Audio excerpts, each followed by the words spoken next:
Chosen one, the hardest test God allowed you to face was never about how much pain you could survive. It was about what the pain would be permitted to turn you into. Would betrayal make you betray? Would silence make you bitter? Would delay make you abandon what your spirit once knew?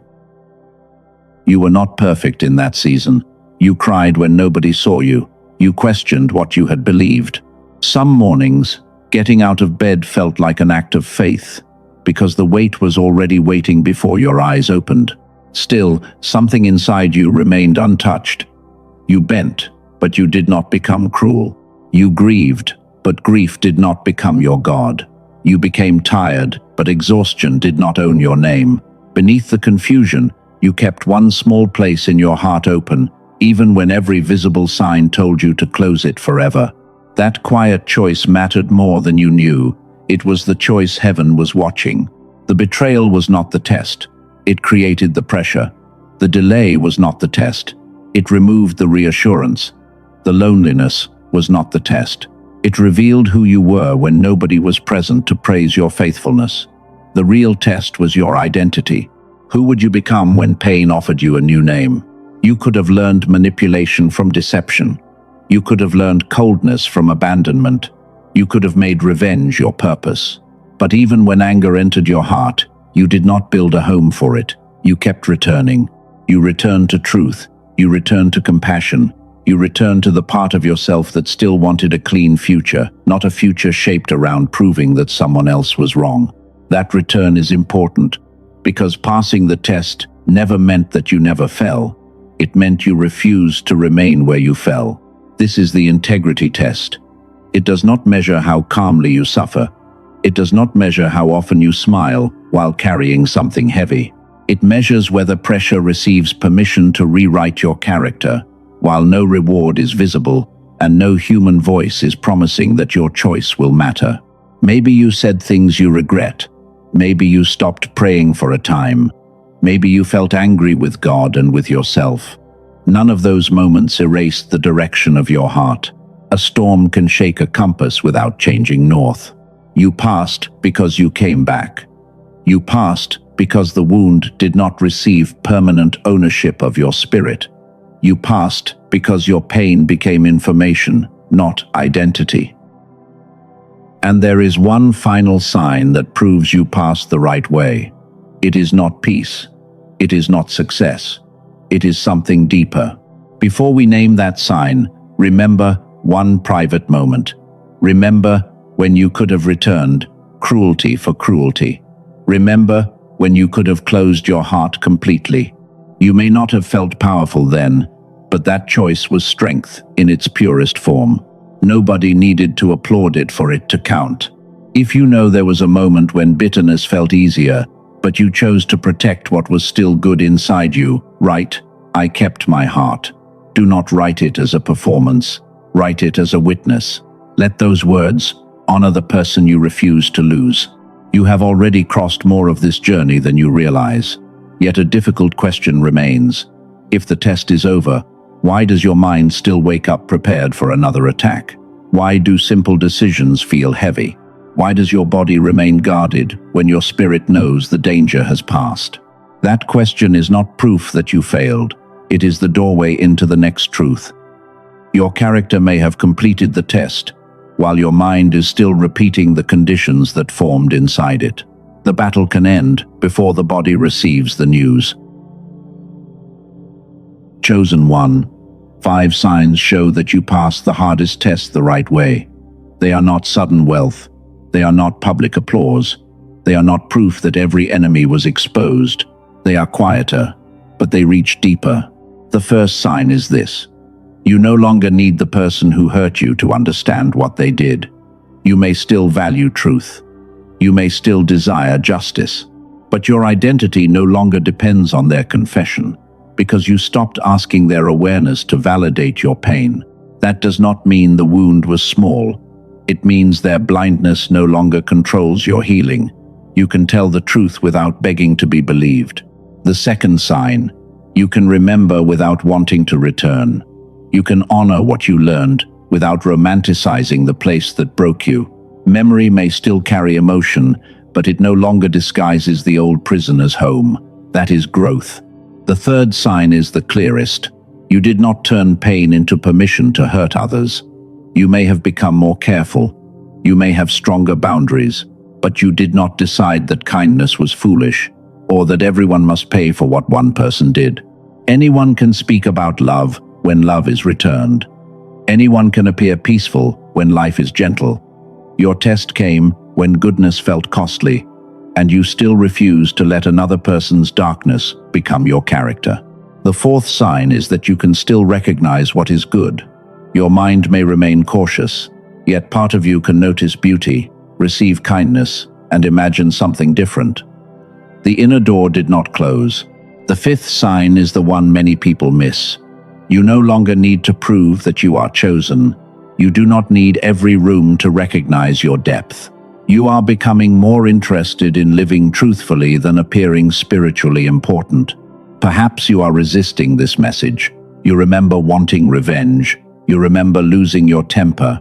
You remember returning to a place that kept hurting you. You may think those moments disqualified you. They did not.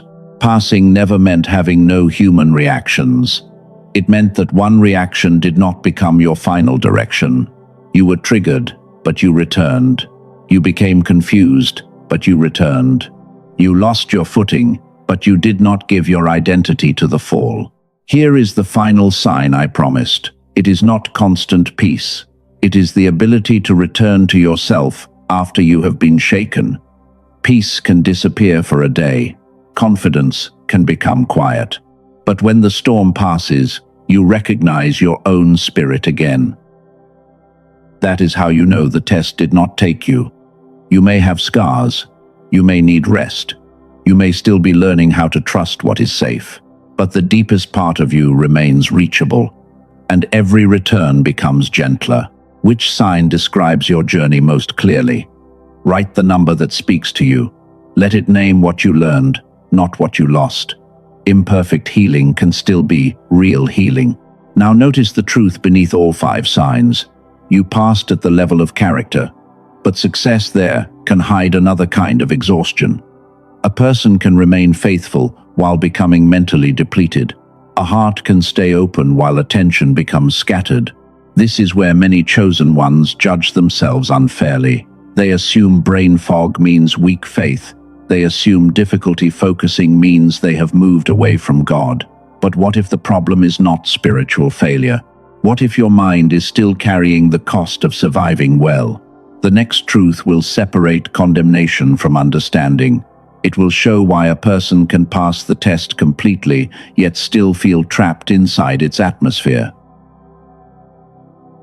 Chosen one, passing the test does not always feel like freedom. Sometimes it feels like fog. You sit down to pray, but your thoughts scatter. You read the same line again.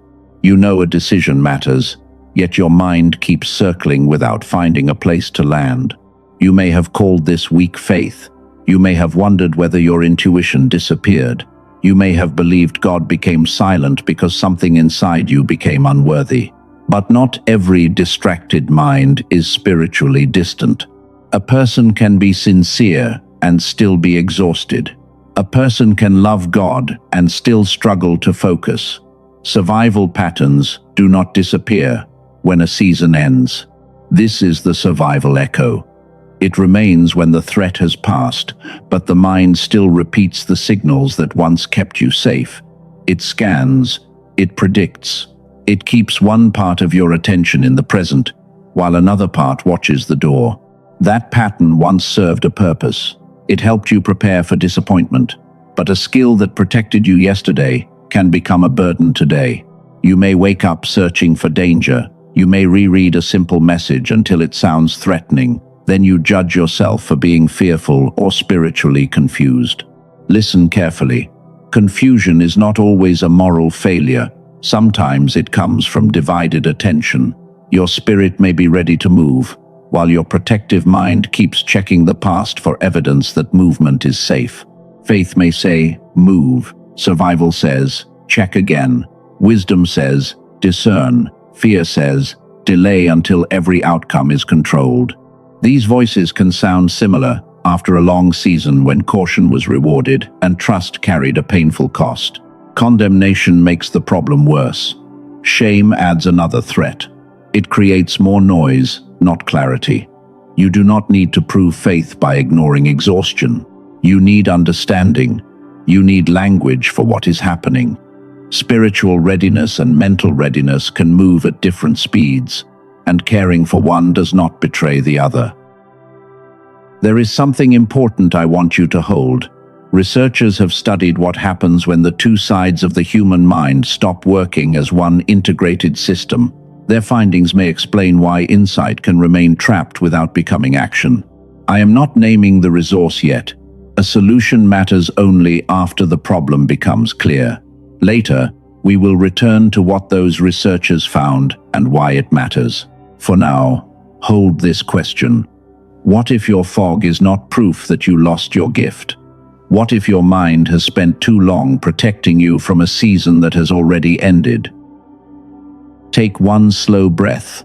Let your shoulders drop. Release your jaw. You do not have to repair your whole life now. You are allowed to understand yourself without accusing yourself. The test trained you to endure uncertainty. It trained you to notice danger. Those abilities carried you through the fire, but they were never meant to become the permanent atmosphere of your future. The danger may be gone while your body remains guarded. The betrayal may be over while your attention searches every new face for the old wound. The door may be open while your mind expects it to close. This does not mean you failed. The next stage is not more warfare. The next stage is reintegration. The strength that saved you can be honored without allowing it to control every decision that comes next. The same vigilance that once protected your heart may now be hiding the very door you have prayed to recognize. Chosen one, the skills that protected you in the old season can become barriers in the new one. What helped you survive cannot always help you receive. The first survival skill is overreading. You study every tone. You replay every message. You search faces for changes that might signal rejection. This habit once kept you alert, but now it can turn ordinary moments into hidden threats. A simple decision becomes a puzzle with too many meanings.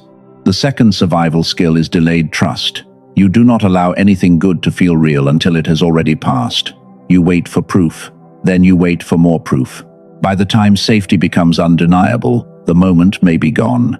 But fear demands certainty that life cannot provide, and it often calls that demand wisdom, because wisdom sounds more respectable than fear. The third survival skill is emergency motivation. You move when pressure becomes unbearable. You act when the deadline is close. You finish when loss feels near. Panic becomes the spark that starts your engine. You begin to believe that calm means laziness, because your body only recognizes urgency as a reason to move. The fourth survival skill is fragmented attention. One part of you handles the present, another part reviews the past, a third part predicts everything that could go wrong. You appear still, but your mind is running in several directions.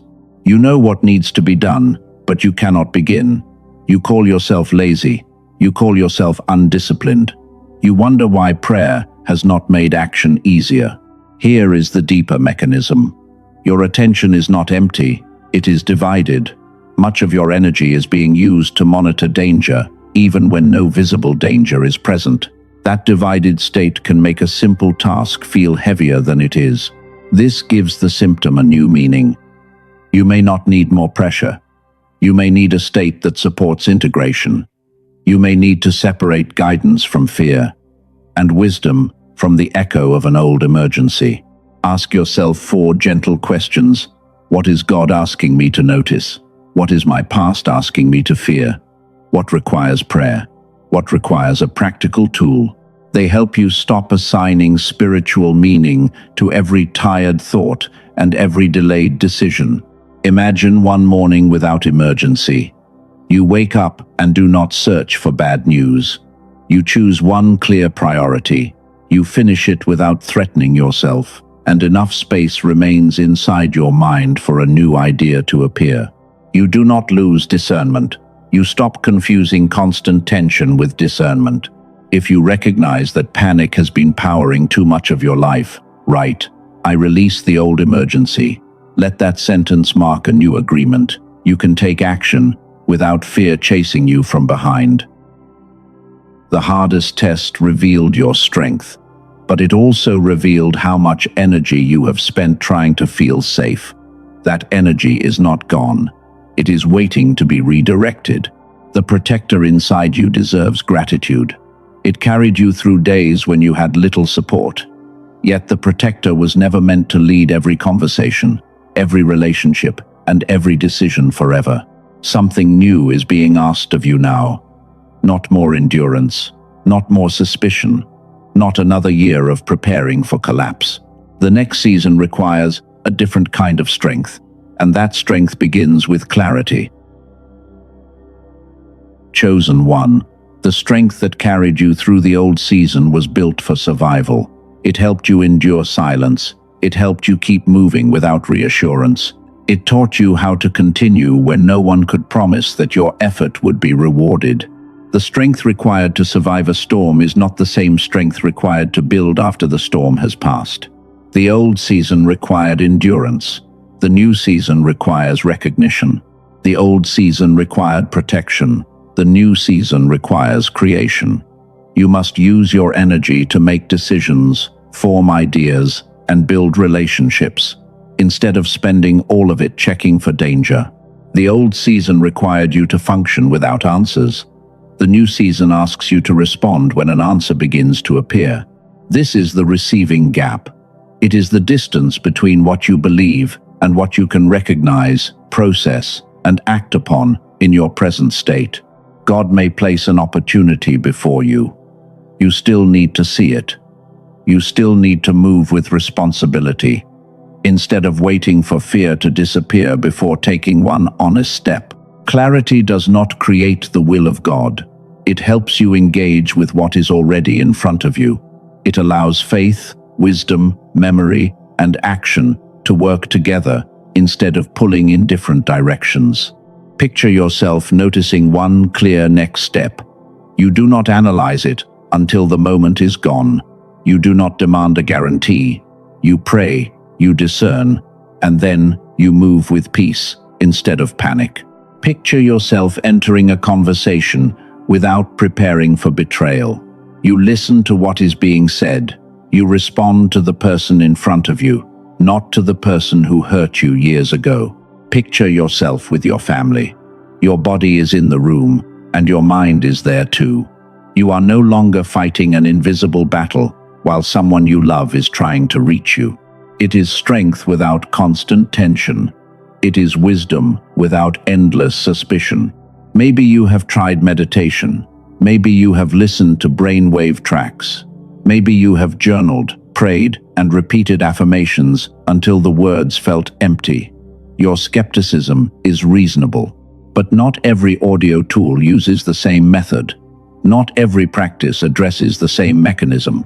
Relaxation can be helpful, but feeling calm for a moment is not always the same as helping divided attention work as one system.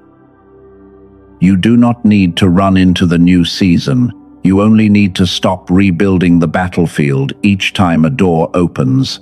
Take one breath. Imagine setting down the weapon without throwing away the wisdom. You are not becoming careless. You are allowing the guard inside you to rest while a clearer part of you learns to lead. But one question remains. Why can you understand every truth in this message and still struggle to turn understanding into movement? Why can your spirit agree while your mind remains divided? What you have learned is true, yet truth can remain trapped at the level of insight when the receiver is fragmented. You can know what to do and still feel unable to begin. That missing piece is not more shame. It is not louder motivation. It is not another command to try harder. The missing piece is learning how to support the part of you that receives, organizes, and acts on what you already know. Before any solution matters, you need to understand the why, the what, and the who. Chosen one, why can your spirit feel ready while your mind remains divided. Because long seasons of pressure train attention to split.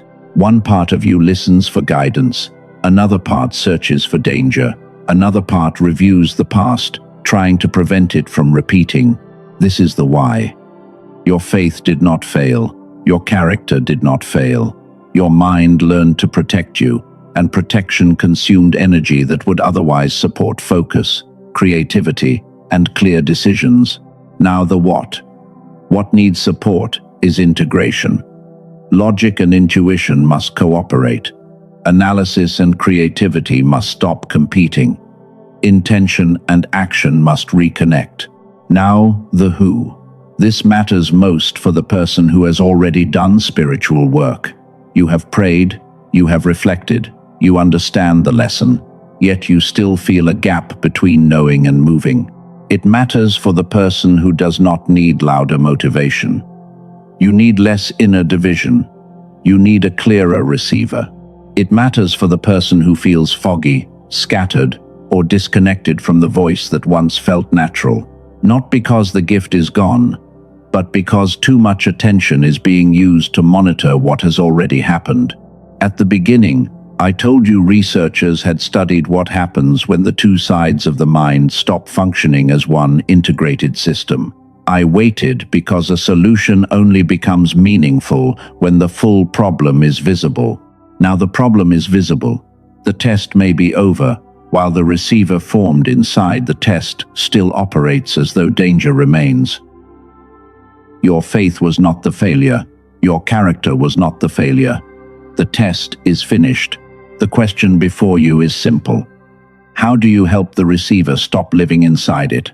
That is where the practical bridge begins, not as a replacement for God, not as a shortcut around obedience, but as a way to support the clarity your next season will require.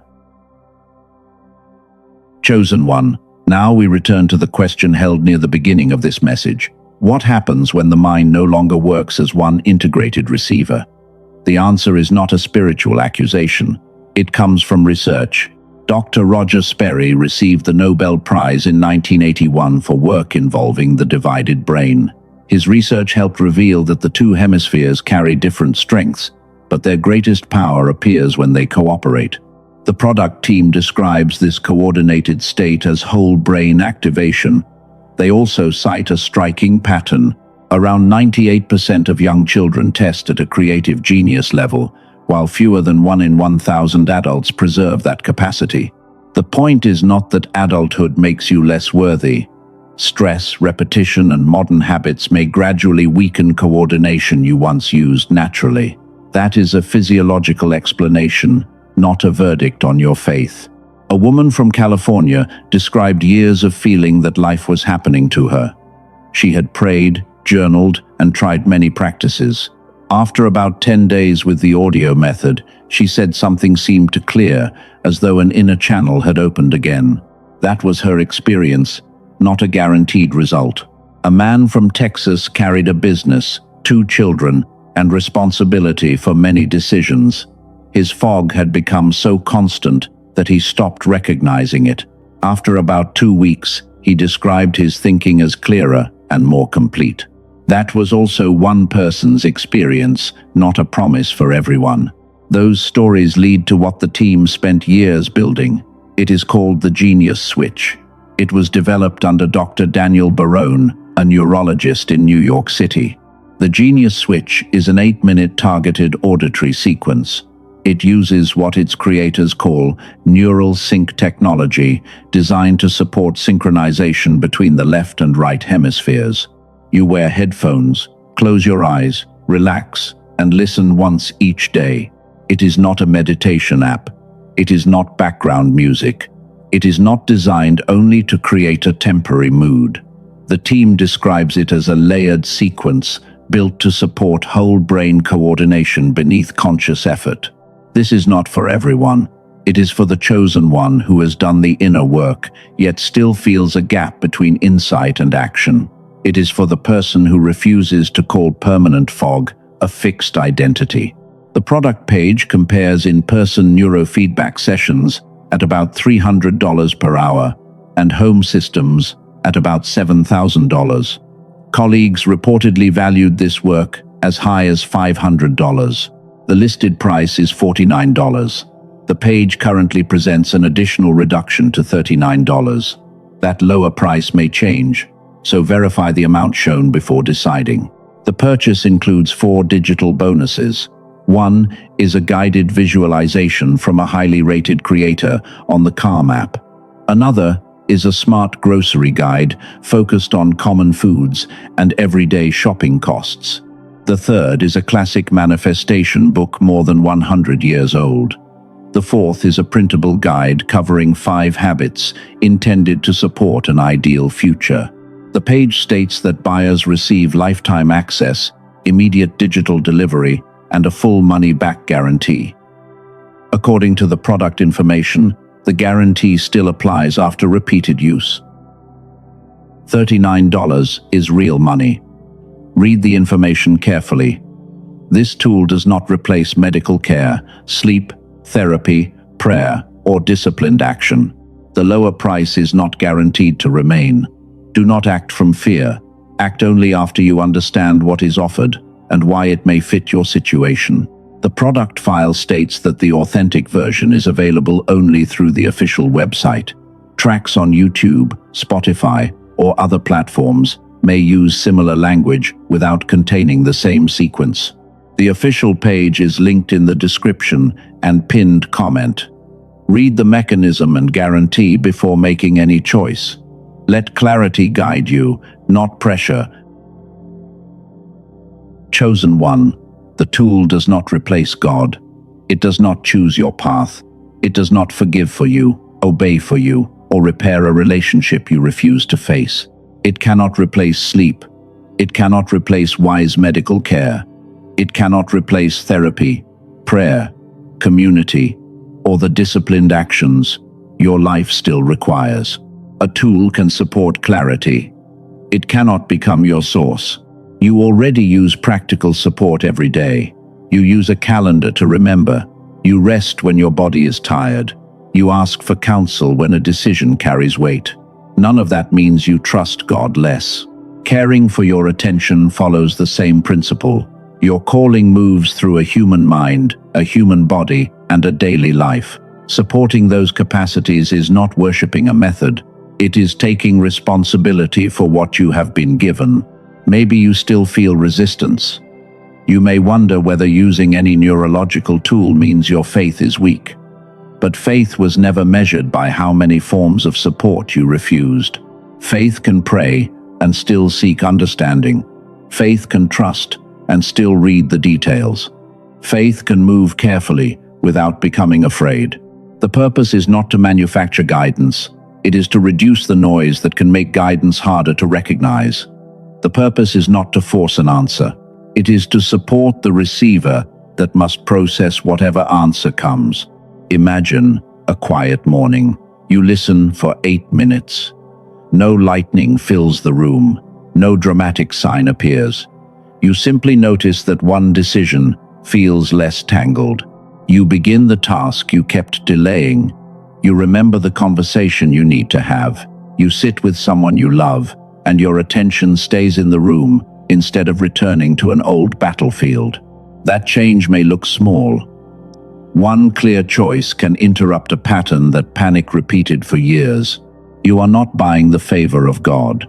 You are not purchasing a spiritual rank.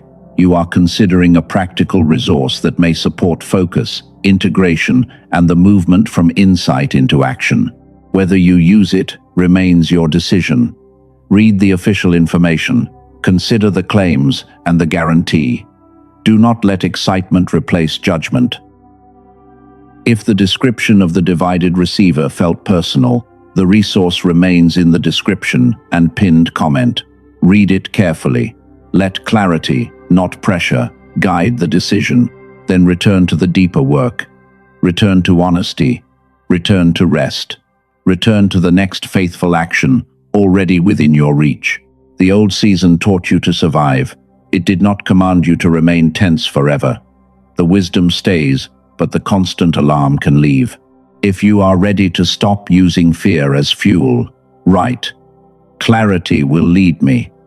Let those words become an agreement with the person you are becoming. You are not betraying the protector inside you. You are giving that protector permission to rest. A clearer part of you can now begin to lead. And before this message closes, one final identity must be released. You are no longer the person standing inside the test. You are the person carrying wisdom beyond it.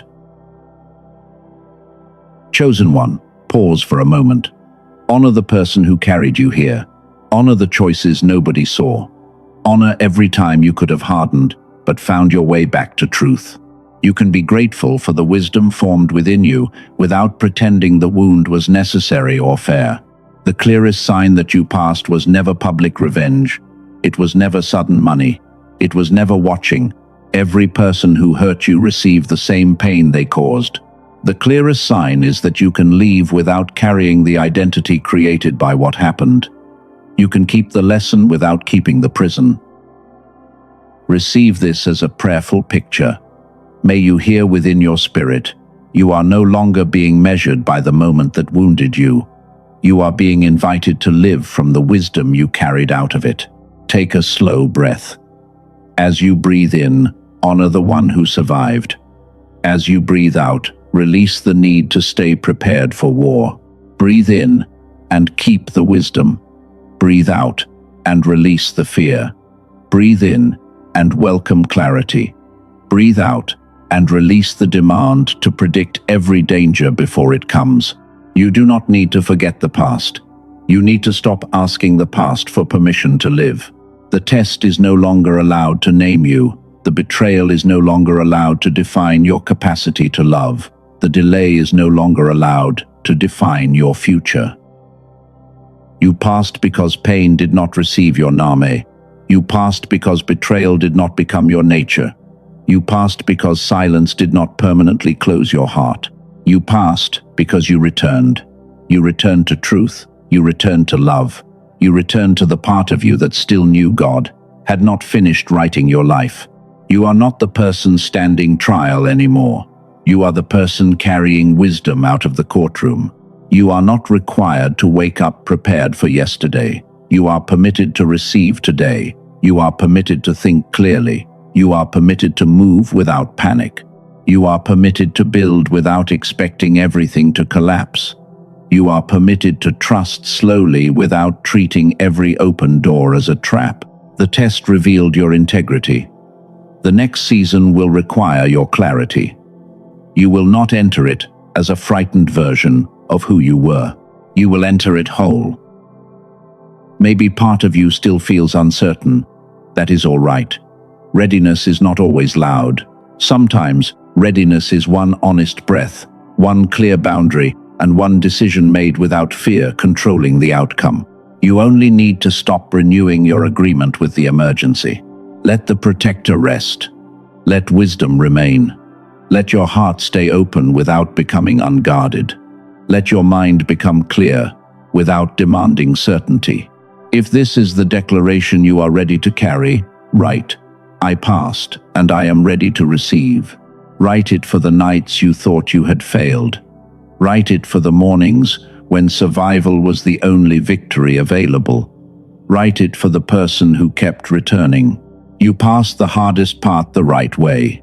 Not perfectly, not without tears, but without surrendering your final identity to the wound. Now the test is complete. Keep the wisdom. Release the posture of war. Walk forward with a clear mind and an undivided heart. May your next decision come from peace. May your next boundary come from wisdom. May your next step be honest, grounded, and free from the need to prove anything. You are not behind. You are not disqualified. You are no longer standing where the pain left you. The test is complete. The lesson remains. Your heart is still yours. Amen.